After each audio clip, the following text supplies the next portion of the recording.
Allez, un arbre extraordinaire, un séquoia géant qui se trouve dans un arboretum, le plus bel arboretum de France, en Saône-et-Loire, à Pézanin.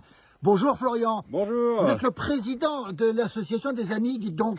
Ce séquoia, il date de quand, ce séquoia? Voilà, président de l'association des amis de Pézanin. Donc c'est un séquoia qui a été planté dans l'arboretum. Donc un arboretum... il date de quand, celui-là? L'arboretum, il a 120 ans. Ça, c'est un arbre qui a une soixantaine d'années, bien plus de 60 ans. Et ça pousse très vite. Et ça pousse très vite, voilà. C'est un arbre qui est originaire d'Amérique. Oui. Dans l'Amérique du Nord, et donc voilà, c'est un arbre qui pousse vraiment très vite par rapport aux arbres qu'on trouve en Europe. Florian, qu'est-ce qu'on fait du bois? Regardez, il est extraordinaire. On a du mal à faire le tour.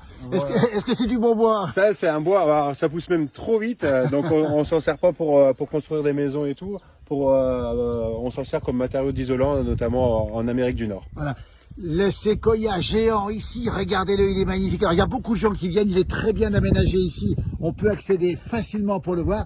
Florian, on va rappeler aussi une chose, c'est l'arboretum le plus beau de France, le plus riche en arbres, c'est ça? Voilà, il y a plus de 450 variétés différentes sur l'ensemble du site, donc de plus de 25 hectares.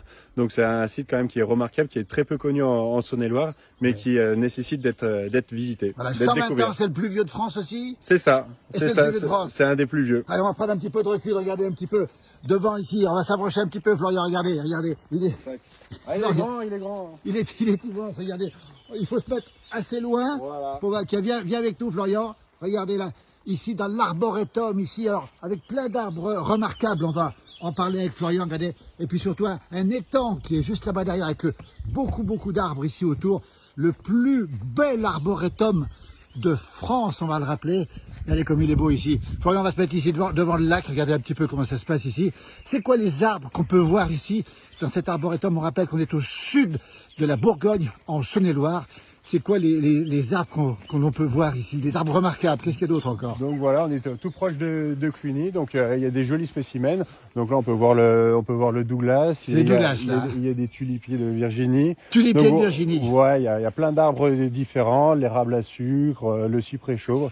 L'érable à sucre, on se croirait au Canada. Voilà, donc c'est vraiment assez impressionnant comme site, avec un cadre idyllique. Voilà, il y a des personnes qui font la sieste. C'est vraiment un endroit charmant et tout, avec des jolies couleurs printanières. On peut se garer facilement, on peut faire le tour à pied ici de cet arboretum. On rappelle 480 plus de 450 variétés d'arbres. 450 variétés. Et c'est gratuit pour tout le monde, on va le rappeler encore une fois. Regardez comme c'est beau ici. C'est quoi l'arbre qu'on voit en face là, le grand là, qui pointe là? Voilà, après, il y a des Douglas derrière, et puis après là-bas ça doit être un chêne ou un érable. Là, voilà, c'est assez impressionnant. Et on va le rappeler, un festival au mois de juillet. Voilà. Quel jour en 2025? Donc le 20 juillet 2025. Un festival avec plein de choses ici. Voilà, avec plein d'animations, des rencontres, du partage et des visites approfondies de ce magnifique arboretum. Coup de cœur pour le plus bel arboretum de France, avec le séquoia géant, puis tout ce qu'il y a à voir ici. On en reparlera sur cette page. Merci beaucoup, Florian. Vraiment, il faut venir découvrir l'arboretum de Pézanin. On est en Saône-et-Loire, en Bourgogne du Sud. Et vraiment, c'est un endroit magnifique. Merci beaucoup, Florian. Bravo à toute votre équipe. Merci bien. Merci.